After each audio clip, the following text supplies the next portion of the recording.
Park Tae-ho had seen many terrible things in his life. He had fought in wars. He had watched friends die. He had traveled to the darkest corners of space, where law meant nothing, and credits meant everything. But nothing had prepared him for what he saw that night on Nexar Station. The station floated at the edge of known space. It was a place where criminals did business, and governments looked the other way. Tae-ho had come here to sell engine parts. Nothing more. He needed the money to keep his ship running and food in his stomach. That was all. He was 32 years old. His black hair was cut short, and his face carried the tired look of a man who had seen too much. He had left Earth's military 5 years ago. Now he worked as a cargo trader, moving goods between stations and planets. It was honest work, boring, but honest. His ship was called the Silent Wake. It was old, but reliable. His engineer, Yoon Suman, had kept it running for 3 years now. She was smart and practical. She often told Tae-ho that he thought too much with his heart and not enough with his head. Tonight, she would say those words again. Tae-ho finished his business in the upper markets. The engine parts sold for a fair price. He had enough credits to refuel and buy supplies. He should have gone straight back to his ship. He should have left this terrible place, but he took a wrong turn. The lower decks of Nexar Station were different from the upper levels. The lights were dim. The air smelled of smoke and sweat. Strange music played from hidden speakers. Beings of all species walked through narrow corridors, their eyes avoiding contact with strangers. Tae-ho moved carefully. He kept his hand near the pistol on his belt. He knew places like this. One wrong move could mean death. Then he heard the shouting. A crowd had gathered in a large open room. Hundreds of beings stood in rows, facing a raised platform. On the platform stood a fat creature, with green skin and small eyes. He wore expensive clothes and spoke into a device that made his voice louder. He was an auctioneer. Tae-ho pushed through the crowd to see what was being sold. He expected weapons, maybe drugs, perhaps stolen technology. He did not expect people. On the platform, behind the auctioneer, stood a line of beings in chains. Some were aliens Tae-ho did not recognize. Some looked almost human. All of them had empty eyes. The eyes of people who had lost all hope. Tae-ho felt sick. He had heard stories of slave auctions in lawless space. He had never seen one with his own eyes. He should leave. This was not his business. He could not save everyone. These were the words he told himself. Then he saw the two women. They stood at the end of the line. Their skin had a soft silver glow, like moonlight on water. Their hair was long and white as snow. Their eyes were deep violet, the color of distant nebulas. They were beautiful in a way that seemed almost unreal. Tae-ho recognized their species from old stories.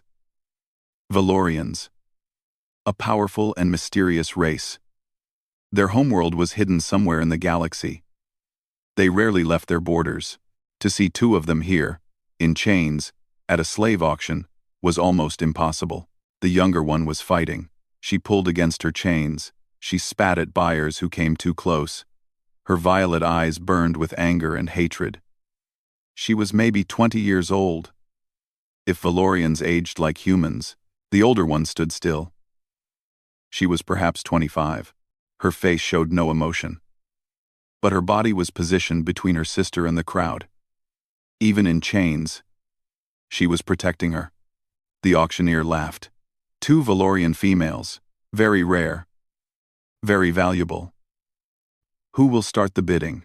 Hands went up across the room. Numbers were shouted. The price climbed higher and higher. A large alien with 4 arms made a high bid. He smiled with too many teeth. I have special plans for Valorian women, he announced. The crowd laughed. The younger Valorian woman screamed at him in her language. The older one closed her eyes briefly. Just for a moment, Tae-ho saw pain cross her face. Something broke inside him. He thought of his younger sister back on Earth. He thought of the people he had failed to save during the wars. He thought of every time he had looked away because it was easier. Not this time. Tae-ho raised his hand. 500,000 credits. The room went silent. Every eye turned to look at him. The auctioneer blinked in surprise. The human bids 500,000. Do I hear more? The four-armed alien raised his hand. 600,000. Tejo's heart was pounding. 600,000 was almost everything he had. If he bid more, he would have nothing left. No fuel. No food. No way to survive. He raised his hand again. 700,000. The crowd began to whisper. Who was this human? Why did he want the Valorians so badly? The four-armed alien studied Tejo with cold eyes. Then he smiled and shook his head. Too expensive for damaged goods. The auctioneer waited.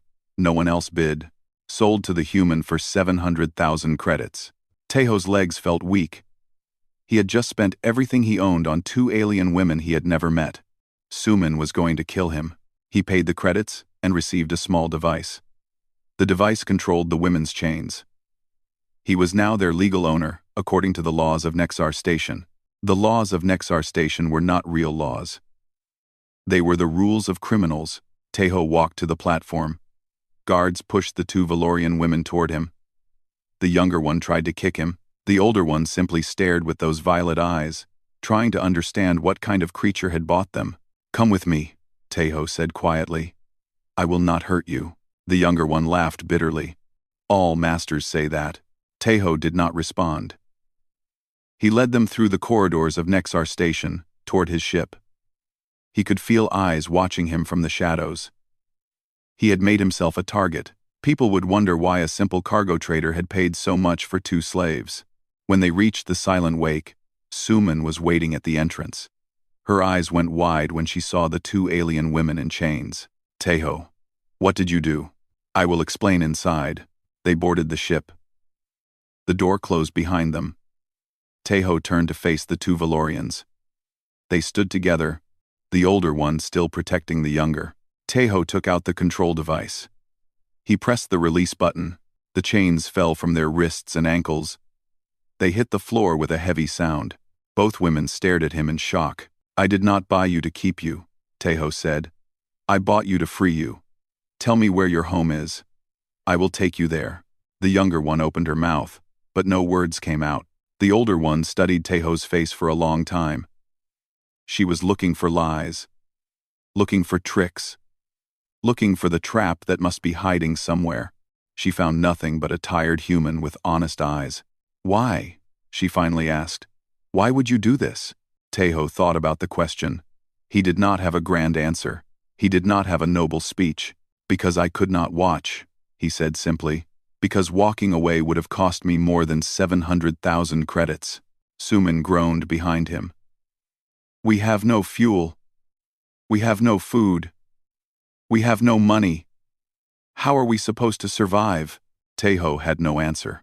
But for the first time in many years, he felt like he had done something right. The first night was difficult. Tejo gave the two Valorian women the only guest room on the ship. It was small and simple, with 2 beds and a tiny bathroom. Not much, but clean and private. The younger one, who still had not given her name, checked every corner of the room. She looked under the beds. She examined the walls. She was searching for cameras or listening devices. There are none, Tejo said from the doorway. You have my word. Your word means nothing to me, human. The older sister placed a gentle hand on her arm. Naya. Enough. So the younger one was called Naya. Tejo stored this information quietly. I am Lyra, the older sister said. This is my sister Naya. We thank you for removing our chains. Tejo nodded. Get some rest. Tomorrow we will talk about where you need to go. He closed the door and walked to the control room where Suman was waiting. Her arms were crossed. Her face was not happy. Explain, she said. Tejo sat in the pilot's chair. He suddenly felt very tired. I saw them at a slave auction. I could not leave them there. So you spent all our money. Yes. Suman pressed her hands against her face. She took a deep breath. Then another. We have fuel for maybe 3 days of travel. We have food for 1 week. After that, we die. I know. Do you have a plan? Tejo was silent for a moment. I will contact Kang Do-hyun. He owes me a favor. Maybe he can help us find work. Do-hyun was an old friend from military days. He now worked as an information broker, selling secrets to whoever paid the most. He was not a good man, but he was loyal to old friends. Suman shook her head slowly. You are going to get us all killed, Park Tae-ho. Maybe, Tae-ho admitted, but I could not live with myself if I had walked away. Suman looked at him for a long time. Then her expression softened. Just a little. That is the problem with you. You care too much. She left to check the engines. Tae-ho stayed in the control room, staring at the stars through the window. He had no idea what would happen next. He only knew that he had done what he believed was right. The next morning, Tae-ho found Lyra in the common area. She was looking at photographs on the wall. Pictures of Earth. Pictures of Tae-ho's family. Pictures of his younger sister, smiling at the camera. Your home world? Lyra asked. Earth. I have not been back in 4 years. Why? Tae-ho considered the question. Because I am not sure I belong there anymore. The wars changed me. I came back a different person. My family looked at me and saw a stranger. Lyra nodded slowly. I understand this feeling. To be changed by terrible experiences. To become someone your loved ones do not recognize. There was pain in her voice, old pain, hidden deep. Tae-ho wanted to ask what had happened to her. But he knew better. Some questions were not his to ask. Instead, he showed her around the ship. The silent wake was not large. It had the control room, the engine room, the common area, 3 small bedrooms, and a tiny kitchen. It was designed for cargo, not comfort. Lyra studied everything with careful attention. Your engineer, Suman. She does not trust us. She does not trust anyone, but she is a good person. And you, do you trust us? Tae-ho thought about this. I trust that you want to go home. I trust that you will not hurt us unless we give you reason. Beyond that, I do not know you well enough. Lyra smiled slightly. It was the first time he had seen her smile. An honest answer. Most species would lie. Naya did not join them that day.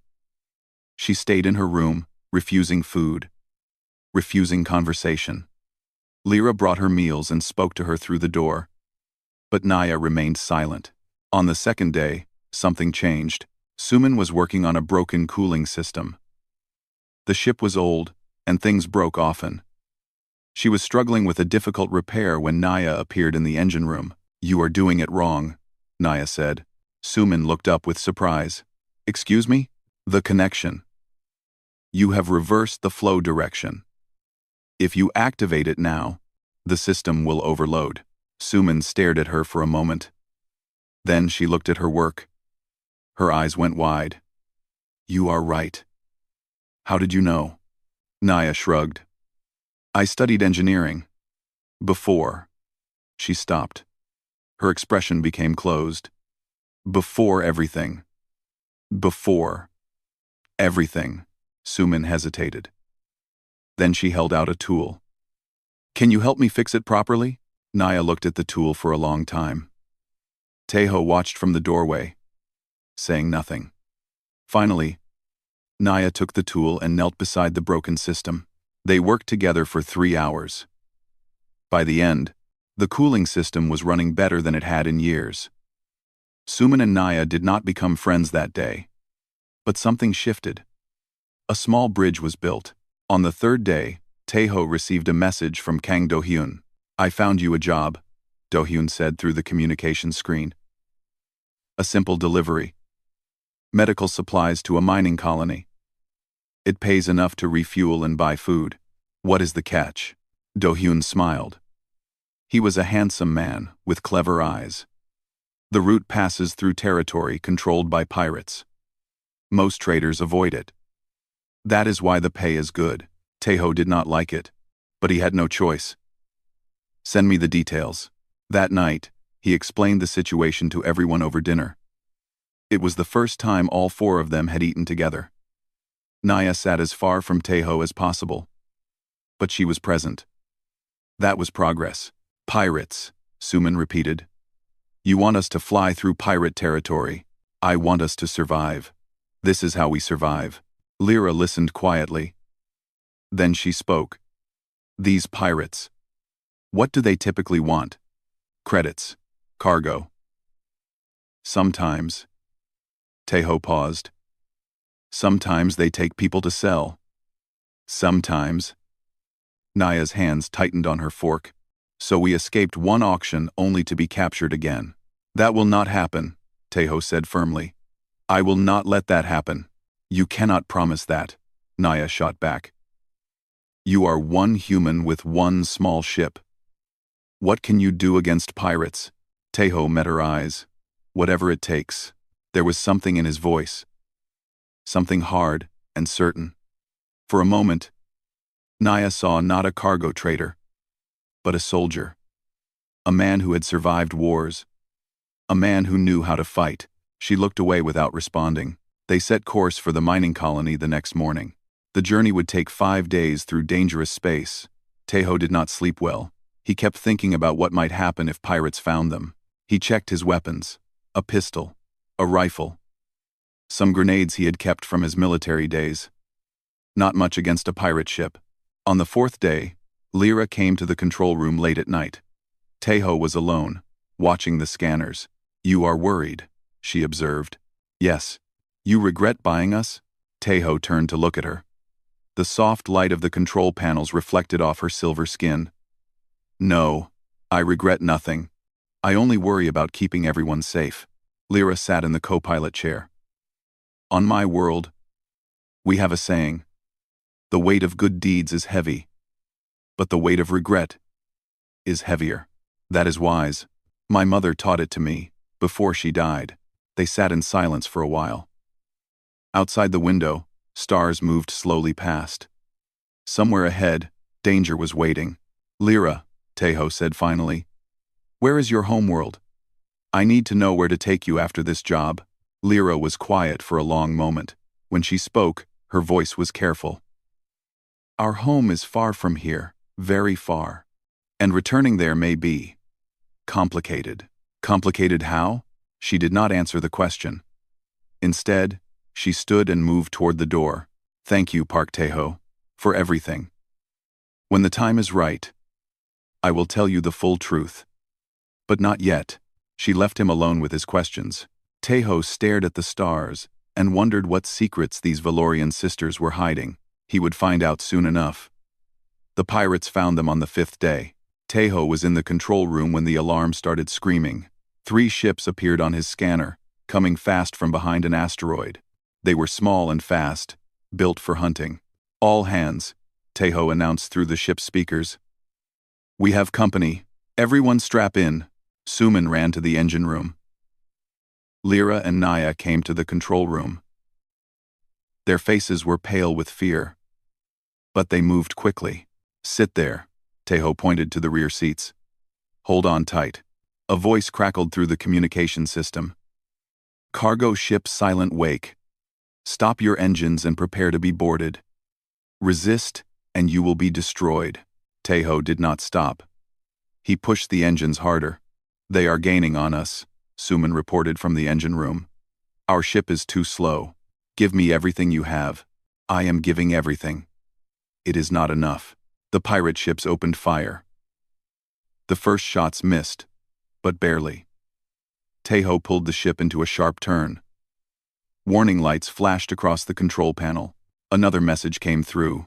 This time, the pirate leader showed his face on the screen. He was a scarred alien with one cybernetic eye. His smile showed broken teeth. We know what you are carrying, human. 2 Valorian females. They are worth more than your entire ship. Surrender them, and we let you live. Fight, and we will take them from your corpse. Tejo's blood went cold. Someone had told the pirates about Lyra and Naya. Someone from the auction, perhaps. Or someone who had seen them leave Nexar station. Not happening, Tejo said. He cut the communication. You should give us to them, Naya said from behind him. Her voice was steady, but her hands were shaking. Why die for strangers? Tejo did not answer. He was busy trying to find a way out. There. An asteroid field ahead. Dense and dangerous. Most pilots would never fly into it. Most pilots valued their lives. Taeho flew straight toward it. "What are you doing?" Suman shouted. "The asteroids will crush us." "The asteroids will crush them too. Our ship is smaller. We can fit where they cannot." It was a terrible plan. It was the only plan he had. The silent wake entered the asteroid field at full speed. Rocks the size of buildings tumbled around them. Taeho flew on instinct, dodging left and right, up and down.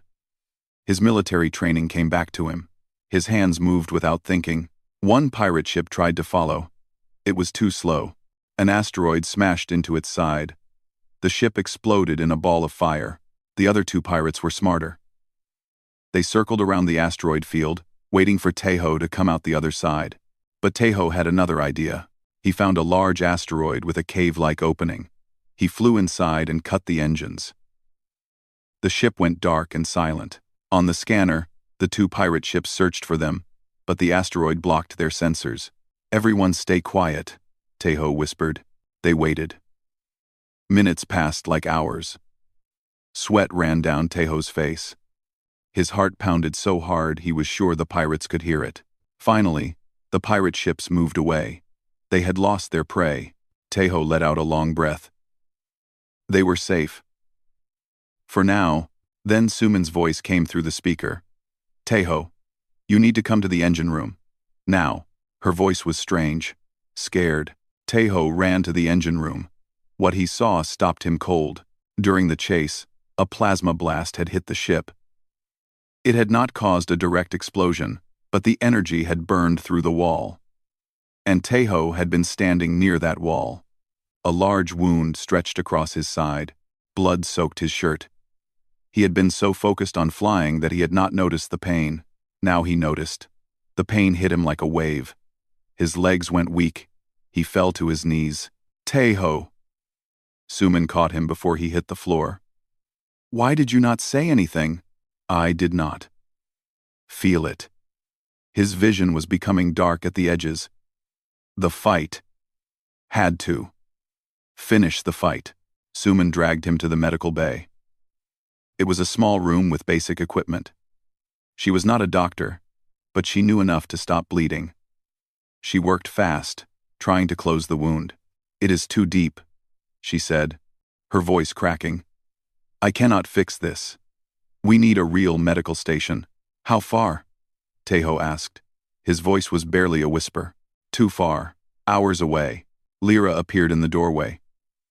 Her violet eyes looked at the wound, at the blood, at the pale face of the man who had saved her. "Move," she said to Suman. "What?" "I am trying to move." There was command in Lyra's voice. Something royal. Something that expected to be obeyed. Suman stepped back. Lyra knelt beside Taeho. She placed her hand over his wound. Her eyes closed, and then her hand began to glow. Soft silver light poured from her palm. It entered Taeho's body. The pain began to fade. The bleeding slowed. Slowly. Impossibly. The wound started to close. Taeho watched with wide eyes. He had heard stories of Valorian abilities, healing powers that could repair almost any injury. But he had thought they were just legends. After several minutes, Lyra pulled her hand away. She was breathing hard, as if she had run a great distance. The glow faded from her skin. Taeho looked down at his side. The wound was still there, but it was much smaller now. No longer deadly. He would survive. "How?" he asked. Lyra did not answer immediately. She looked at her sister, who stood in the doorway. Something passed between them. A silent conversation. Finally, Naya nodded. "Park Taeho," Lyra said slowly. "We have not been honest with you. About who we are." Taeho tried to sit up. Suman helped him. "What do you mean?" "The healing power I just used. It is not common among our people. It is a gift of our bloodline. The royal bloodline." Taeho felt the air leave his lungs. "Royal?" Naya stepped forward. Her expression was hard. but her eyes were uncertain. "We are not ordinary Valorians. We are daughters of High Commander Voreth, supreme ruler of the Valorian Dominion." Silence filled the room. Teho's mind raced. The Valorian Dominion was one of the most powerful empires in the galaxy. Their fleet numbered in thousands. Their technology was centuries ahead of humanity, and High Commander Voreth was their absolute leader. "You are princesses," he said. "We do not use that word," Lyra replied.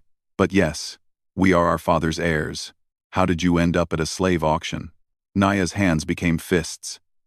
"We were traveling to a diplomatic meeting. Our ship was attacked. Our guards were killed. We were captured and sold before anyone knew who we really were. The slavers thought we were common Valorians. If they had known the truth, they would have demanded ransom from our father, or killed us to destabilize his rule." Teho processed this slowly. "So when your father learns that a human bought you at a slave auction," Lyra looked down, "he will be very angry. Our people are proud. The idea that his daughters were sold like animals, it will feel like an insult to our entire civilization. Even though I bought you to free you? He may not see it that way." Teho laughed weakly. It hurt his still healing wound. "So I saved the daughters of one of the most powerful beings in the galaxy, and he might kill me for it." Naya almost smiled. "Almost. Yes, that is the situation." Suman groaned. "Why? Why does everything have to be complicated?" Teho lay back down and stared at the ceiling. He had purchased 2 slaves to save them from a terrible fate. Now he had learned they were royal daughters whose father commanded enough ships to destroy planets. His life had become very strange. But as he looked at Lyra's concerned face and Naya's almost smile, he realized something. He did not regret it.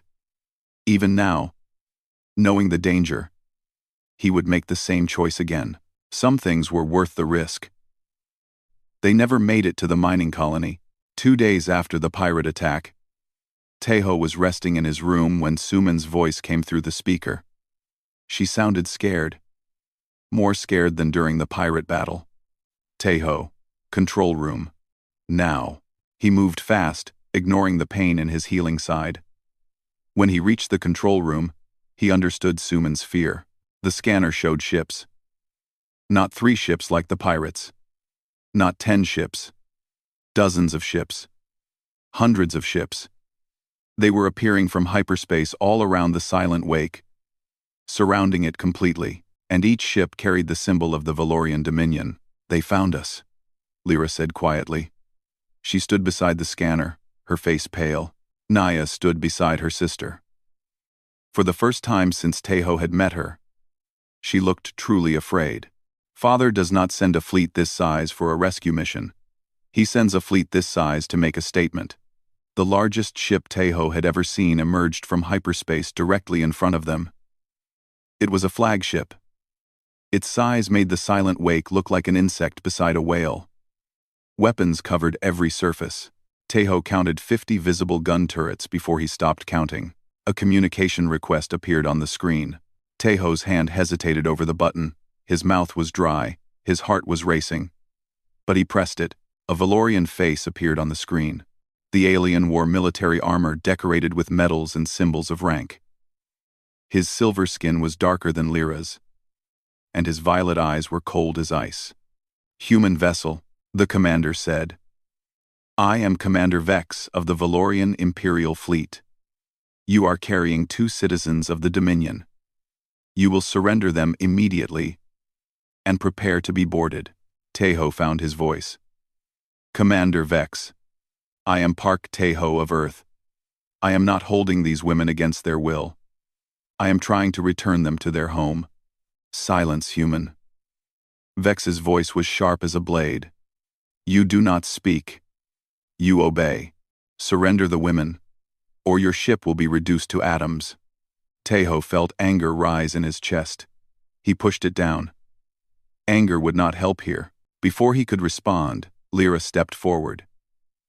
She stood in front of the camera so Vex could see her face. "Commander Vex," she said. Her voice had changed. It was no longer the soft voice of a grateful rescue. It was the voice of royalty. You will stand down.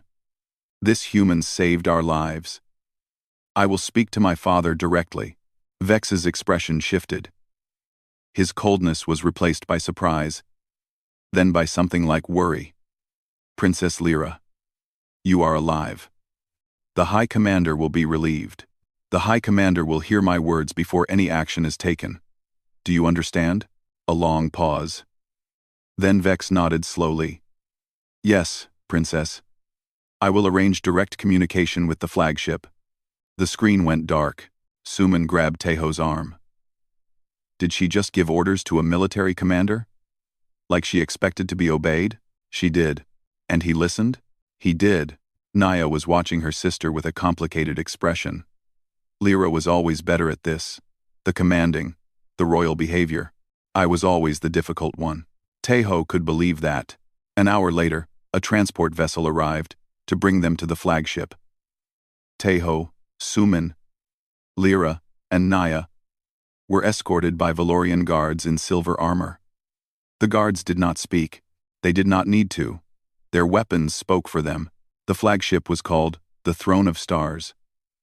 Walking through its corridors felt like walking through a palace. The walls were made of polished metal that reflected light like mirrors. Strange plants grew in containers along the path, filling the air with sweet scents. Valorian crew members stopped to stare as the group passed. They stared at the princesses with relief. They stared at the humans with suspicion. Finally, they reached the throne room. It was the largest room Teho had ever seen inside a ship. High ceilings disappeared into darkness above. Light came from floating orbs that drifted through the air. At the far end of the room stood a throne made of dark crystal, and on the throne sat High Commander Vorath. Teho had seen powerful beings before. Generals, politicians, crime lords. None of them prepared him for Vorath. The Valorian ruler stood 8 feet tall. His body was covered in ceremonial armor that glowed with soft light. His silver skin was marked with old scars, signs of battles fought long ago. His violet eyes burned with intelligence and power. When those eyes looked at Teho, the human felt like a small animal being watched by a predator. Guards lined the walls of the throne room. Nobles and advisors stood in groups, watching the scene. The silence was so thick, it felt solid. Vorath descended from his throne. Each step was slow and deliberate. He walked past his daughters without stopping. He walked past Suman without looking. He stopped directly in front of Teho. You are the human who purchased my daughters. It was not a question. Teho nodded anyway. Yes, High Commander. You purchased them at a slave auction. Like cattle, like property. I purchased them to free them. It was the only way to save them. Vorath leaned closer. His face was inches from Teho's. His breath was warm and smelled of something metallic. You speak of saving them, but you bought them. You paid credits for the daughters of the Valorian Dominion. Do you understand the insult in this? Teho understood. He understood that this alien could kill him with a single word. He understood that no explanation might be enough. But he refused to show fear. I understand how it looks, Teho said. But when I saw your daughters in chains, I did not know who they were. I only knew they were people in danger. I spent everything I had to get them out of that place. I removed their chains within minutes of leaving the auction. I asked nothing from them. I only wanted to return them home. Vorath's eyes narrowed. And you expect me to believe this? To believe a human acted purely from kindness, with no thought of reward? I do not expect anything, High Commander. I am only telling you the truth, Father. Lyra's voice cut through the tension. He speaks truly. He has been nothing but honorable to us. He risked his life against pirates who came for us, Naya added. He was wounded protecting us. Lyra had to use the bloodline gift to save him. Vorath turned to look at his daughters. Something in his expression shifted. For a moment, the powerful ruler became simply a father who had believed his children were lost forever. You are truly unharmed? He asked. Yes, Father, Lyra replied. Because of him. Vorath was silent for a long moment. The entire throne room held its breath. Then the High Commander turned back to Taeho. His expression was unreadable. Humans are a young species. You have existed for barely a moment compared to us. You fight among yourselves. You destroy your own planet. Many in my empire believe you are not worthy of attention. Taeho said nothing. There was nothing to say. Vorath continued. But in all my years, I have learned that worth is not measured by age or power. Worth is measured by actions. And your actions, Park Taeho, speak of honor. He reached out and placed a massive hand on Taeho's shoulder. The weight was tremendous, but Taeho stood firm. You saved my daughters. You ask for nothing in return.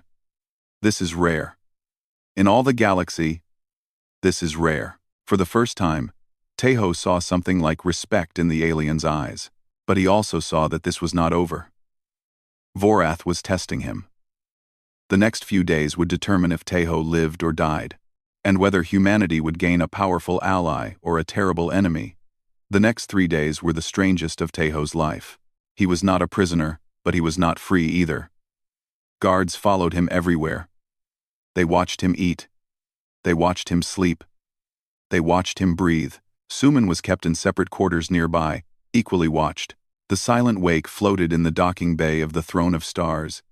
It looked like a toy next to the massive warships surrounding it. Taeho spent his days answering questions. Vorath's advisors came to him one by one. They asked about Earth, about humanity, about his past, about his military service, about his family, about everything. They were building a complete picture of who he was. Some advisors were hostile. They looked at Taeho like he was an insect. How dare a human touch royal blood? One said. He should be executed for the insult. Others were curious. Your species is so young, a Valorian scientist observed. Yet you have spread across many star systems in such a short time. How do you expand so quickly? We are stubborn, Taeho replied. We do not know when to stop. The scientist made a note on his device. Interesting. Very interesting. Lyra visited him when she could. The visits were short, and always watched by guards. But Taeho was grateful for them. My father is impressed, she told him on the second day. He would never admit it. But I can tell. You stood before him without fear. Very few beings can do that. I was terrified, Taeho admitted. Lyra smiled. Yes. But you did not show it. That is what matters. Naya visited once, briefly. She stood in the doorway of his quarters and stared at him for a long moment. You are strange, human, she finally said. Strange how? Most beings would be begging by now. Making deals. Offering promises. You just answer questions. And wait. What else can I do? The truth is the truth. Either your father believes me or he does not. Naya studied him with those violet eyes. You really do not care about rewards, do you? You really did what you did just because you thought it was right? Yes. She shook her head slowly. Strange. Very strange. Then she left. On the third day, Taeho was summoned to a private meeting with Vorath. Not the throne room this time, but a smaller chamber. A room that looked almost comfortable. Chairs instead of thrones. Soft lighting instead of dramatic shadows. Vorath was alone. No guards, no advisors. Just the alien ruler and the human traitor. Sit, Vorath said. It was not a command, but an invitation. Taeho sat. Vorath poured 2 glasses of something purple from a crystal bottle. He handed one to Taeho. It is called Starfire. A drink from my homeworld. It will not harm you. Taeho took a small sip. The liquid was warm and tasted like honey and lightning. Strange, but good. I have learned many things about you. Park Taeho, Vorath said. You fought in wars on Earth. You saved lives. You also took lives. You left your military because you grew tired of violence. Now you trade cargo and avoid trouble. That is correct. Yet you found trouble anyway. You saw my daughters at an auction and chose to act. Why? Taeho had answered this question many times, but something about this moment felt different. Vorath was not asking as a ruler. He was asking, as a father, I have a younger sister on Earth. Teho said slowly. Her name is Yuna. When I saw your daughters on that platform, I thought of her. I thought of what I would want a stranger to do if she was ever in such danger. You acted because of family. I acted because they were people who needed help. Their species did not matter. Their names did not matter. Their status did not matter. They were being sold like objects, and I could not watch it happen. Vorath was silent for a long moment. He sipped his drink. My advisors are divided, he said finally. Some believe you should be executed. The purchase of royal blood is an unforgivable insult in our culture. Others believe you should be released with nothing. A neutral outcome, neither punishment nor reward. And what do you believe? Vorath looked at Teho with eyes that had seen centuries. Eyes that had made decisions affecting billions of lives. I believe you are something rare, a being of true honor, not the false honor of politics and games, true honor. The kind that acts without thought of gain. He stood and walked to a window. Outside, stars glittered against the black of space. When my daughters were taken, I feared they were dead. For weeks, I had no information. My enemies celebrated in secret. My allies doubted my strength. The Dominion itself wavered. His voice became heavy with old pain. Then I learned they were sold at a slave auction. Like property. Like animals. The insult burned in my heart. I wanted to destroy the entire station. Burn it to ash. Kill everyone who had participated. Teho stayed silent. But then I learned more, Vorath continued. I learned that a human had purchased them. A human with no wealth, no power, no reason to act. And I learned that this human had freed them immediately, protected them, bled for them. He turned back to face Teho. Do you understand what this means? You showed more honor than every noble in my court. You, a member of a species we barely consider worth our attention. Teho finally spoke. I do not seek to prove anything about humanity. I only did what I felt was right. And that is exactly why it matters. Vorath returned to his seat. Honor cannot be performed. It must be true. You did not act to gain our favor. You did not even know who my daughters were. You simply saw injustice and refused to accept it. He leaned forward. This is what many species have forgotten. In their games of power and politics, they have lost the simple truth that right is right, no matter the cost. So what happens now? Teho asked. Vorath was quiet for a moment. Then he spoke words that Teho never expected. Now, I must make a decision. Not just about you, but about your entire species. For centuries, we have watched humanity from a distance. Your wars, your conflicts, your chaos. We saw no reason to make contact. And now? Now, I wonder if we were wrong. If inside all that chaos, there are beings like you. Beings of true worth. He finished his drink and set the glass aside. Tomorrow, I will announce my decision before the court. You will be there. Whatever I decide will affect not just your life, but the relationship between the Valorian, Dominion, and the human race. Teho felt the weight of those words settle on his shoulders. I did not ask for this, he said. No, you did not. That is what makes it meaningful. Vorath stood, signaling the meeting was over. Rest well, Park Teho. Tomorrow will change many things. That night, Teho did not sleep. He lay in his quarters and stared at the ceiling. He thought about Earth, about his family, about all the choices that had brought him to this moment. He had simply tried to do the right thing. Now the fate of two civilizations might depend on what happened next. Strange how the universe worked. The announcement did not come the next day. Instead, Vorath invited Teho to dine with the royal family. It was an unexpected honor. And the court whispered in confusion. Why would the High Commander share a meal with a human? The dining chamber was elegant but not excessive. A long table held food from dozens of worlds. Vorath sat at the head. Lyra sat to his right, Naya to his left. Teho was given the seat next to Lyra. Suman was not invited. She had to eat alone in her quarters. Tell me everything later, she said before Teho left. Every single detail. The meal began in silence.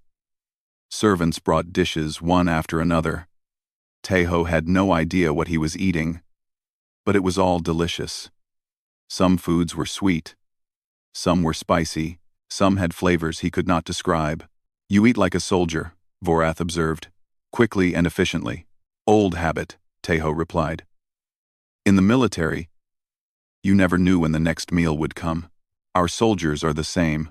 Some things are universal. Naya was watching Teho eat with curiosity. Do all humans eat meat?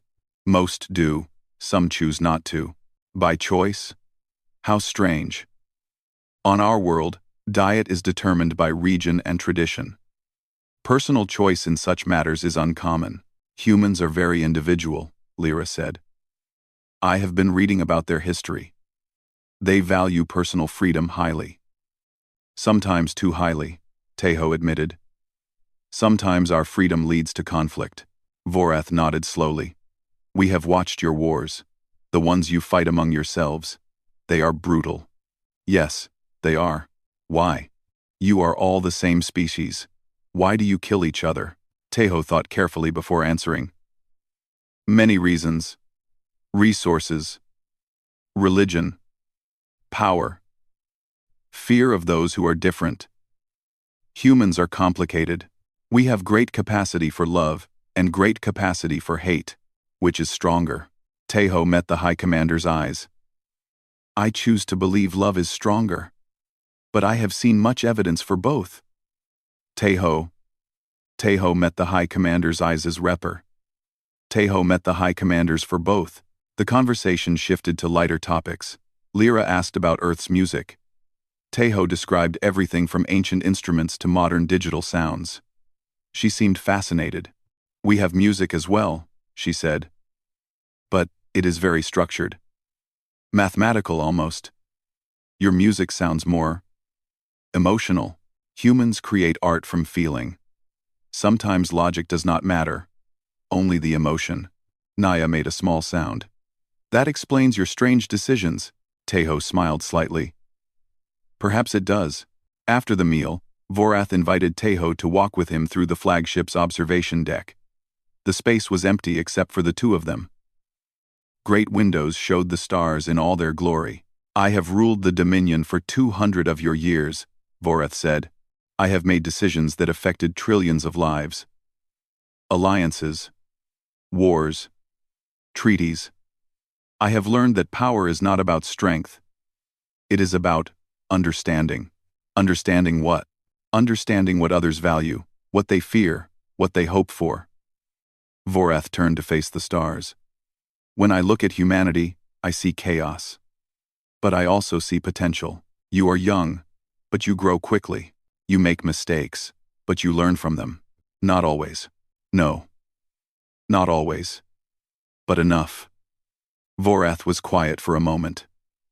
I had 3 children once. My son died in a war. Long ago. Lyra and Naya are all I have left. When they were taken, I felt something I had not felt in decades. Fear, terror, complete and total terror.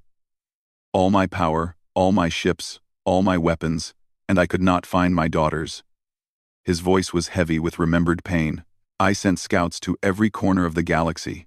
I offered rewards that could buy planets. Nothing. How did you finally find them? A spy reported that 2 Valorian women had been purchased at Nexar Station. The spy did not know who they were. By the time my ships arrived, you were already heading for the asteroid field. So you followed us. Yes, and I watched. I watched you fight the pirates. I watched you hide in the asteroid. I watched my daughter use the bloodline gift to save your life. Vorath turned to look at Teho. I saw everything, Park Teho. And I was impressed. Teho did not know how to respond. Tomorrow, I will make an announcement, Vorath continued. I have decided what must happen. But before that, I want you to understand something. What? The Valorian Dominion has never formed an alliance with a lesser species. We have trade agreements. We have non-aggression treaties. But true alliance, True partnership we have never offered to anyone. Tejo's heart began to beat faster. Are you saying? I am saying that you have changed my view of humanity. Not because of your technology or your military or your politics. Because of your heart. Because when you saw strangers in chains, you gave everything you had to free them. Vorath placed both hands on Tejo's shoulders. The weight was tremendous. But it felt like an honor, rather than a burden. This is what true civilization looks like. Not power, not conquest, but the willingness to sacrifice for what is right. Your species has this quality. It is buried under layers of war and greed. But it is there. I am just one person, Tejo said. I do not represent all of humanity. No. But you represent what humanity could be. And that is enough for me to take a chance. They stood in silence for a while, watching the stars. My daughters have grown fond of you, Vorath said eventually. Especially Lyra. She speaks of you often. Tejo felt his face warm. We are friends. Nothing more. I did not say otherwise. There was something like amusement in Vorath's voice. But I notice things. I always notice things. When Tejo returned to his quarters, Suman was waiting. Well? She demanded. What happened? Tejo sat down heavily. I think I just changed the future of human-alien relations. What? Vorath is going to make an announcement tomorrow. I think he is going to open formal relations with humanity. Suman stared at him. Because you bought 2 slaves? Because I freed them. Because I asked for nothing in return. Tejo shook his head slowly. He said I represent what humanity could be. You? The man who spent our last credits on strangers? Yes, me. Suman was silent for a long moment. Then she laughed. It was a strange sound, full of disbelief and wonder. You know what? Maybe that does represent the best of us. The stupid, stubborn kindness that makes no sense but feels right anyway. Tejo smiled tiredly. Maybe. So what happens tomorrow? I do not know exactly, but I think everything is about to change. He was more right than he knew. The throne room was filled with more beings than Tejo had ever seen in one place. Valorian nobles stood in their finest robes. Military commanders wore armor polished until it shone like mirrors. Diplomats from across the Dominion had traveled days to be present. The news had spread that something important would happen today. Tejo stood at the front of the crowd, next to Suman. They wore their cleanest clothes, which were not very clean at all. Next to the gleaming Valorians, they looked like beggars at a royal ball. I feel underdressed, Suman whispered. We are underdressed. Great. Floating cameras broadcast the event across the Dominion. Billions of Valorians would watch what happened next. The pressure was enormous. A horn sounded, deep and resonant. The crowd fell silent. High Commander Vorath entered the throne room. He walked slowly, his steps measured and deliberate. He wore ceremonial armor that seemed to glow with inner light. Behind him walked Lyra and Naya, dressed in royal garments that marked them as heirs of the Dominion. Vorath climbed to his throne and turned to face the assembly. His voice echoed through the chamber without need for amplification. Citizens of the Dominion, officers, nobles, honored guests, I have gathered you here to make an announcement that will change our history. The crowd listened with complete attention. Many of you know what happened. My daughters were taken from us. They were sold at a criminal auction in lawless space. The insult to our Dominion was great. The pain to my family was greater. He paused, letting the words settle. But there is more to the story. At that auction, a human purchased my daughters. A simple cargo trader with no wealth, no power, no connection to royalty. He spent everything he had to buy them. Whispers passed through the crowd. The word human was spoken with various tones. Confusion, disgust, curiosity. This human knew nothing about who they were. He saw only 2 women in chains, about to be sold to beings with cruel intentions. And he decided he could not allow it. Vorath's eyes found Tejo in the crowd. Park Tejo. Step forward. Teho's legs felt like stone, but he forced them to move. He walked through the crowd until he stood at the base of the throne. Every eye in the room was on him. "This man purchased my daughters," Vorath continued. "And within moments of leaving the auction, he freed them. He removed their chains. He offered to take them home. He asked for nothing in return." More whispers, some of doubt, some of wonder. "When pirates came to take them, he fought. He was wounded protecting them. My daughter Lyra had to use the bloodline gift to save his life." Vorath gestured to Lyra, who nodded solemnly. "I have spoken with this human at length. I have studied his history. I have watched his actions. And I have reached a conclusion." The throne room held its breath. Park Teho acted with honor, when honor offered no reward. He risked his life for strangers. He gave everything he had for people he did not know. This is true nobility. Not the nobility of blood or wealth, but the nobility of the soul. Vorath descended from his throne. He walked to Teho and stood before him. "Kneel," he commanded. Teho knelt. Vorath placed his hand on Teho's head. The touch was surprisingly gentle. "By my authority as High Commander of the Valorian Dominion, I declare Park Teho a friend of the Empire. He shall be given safe passage through all our territories. He shall be protected by our laws. He shall be treated as an honored guest wherever he travels." Gasps echoed through the crowd. The title of Friend of the Empire had not been given to an outsider in over 300 years. But Vorath was not finished. "Furthermore, I declare that Park Teho shall serve as the first human ambassador to the Valorian Dominion.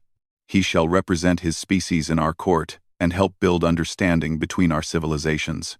Now the crowd erupted in shocked conversation. Nobles argued with each other. Officers exchanged stunned looks. The announcement was unprecedented. Vorath raised his hand, and silence returned. "Finally, I announce that the Valorian Dominion will open formal diplomatic relations with Earth and the human species.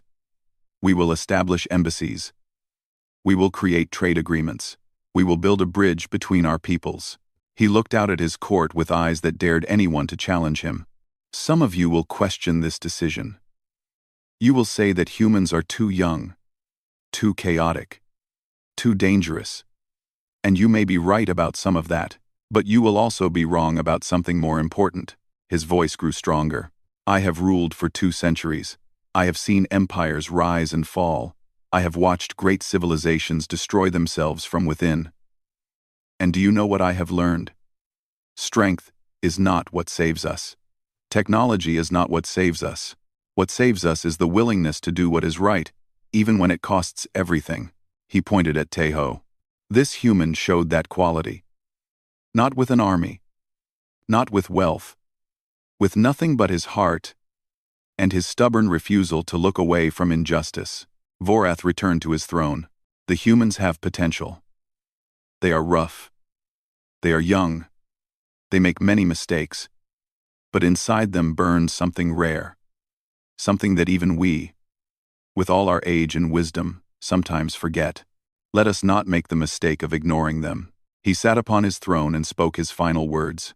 "My decision is made. Let history record that on this day, the Valorian Dominion and the human race began a new chapter together." The ceremony ended with music and celebration. Nobles came to congratulate Teho. Officers shook his hand.